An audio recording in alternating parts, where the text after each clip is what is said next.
पाकिस्तान के अंदर जो दहशतगर्दी के वाक़यात में जो इजाफ़ा हो रहा है, इसकी रीज़न क्या है कि पाकिस्तान के अंदर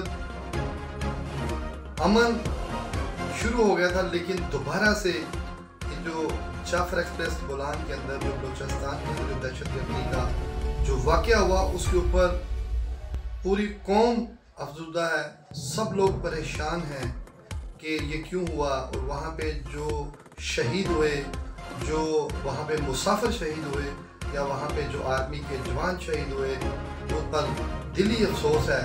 तमाम सहाफ़ी बरादरी भी इसके ऊपर अफसोस कर रही है और कौम भी परेशान है। उसके बाद KPK के अंदर जिस तरह से सिक्योरिटी अदारों के ऊपर अटैक हुआ, ये इंतहाई अफसोस की बात है। इसके ऊपर हमारे अदारों को चाहिए कि फिल्म फॉर वो देखें कि इस तरह दहशतगर्दी की जो लहर है वो हमारे ऊपर कौन मुसल्लत कर रहा है, कौन सी ऐसी कुव्वतें हैं जो पाकिस्तान के पुरअमन शहरियों को इस तरह कर रही। आज तक पाकिस्तान ने किसी मुल्क के शहरी को इस तरह क्यों नहीं किया?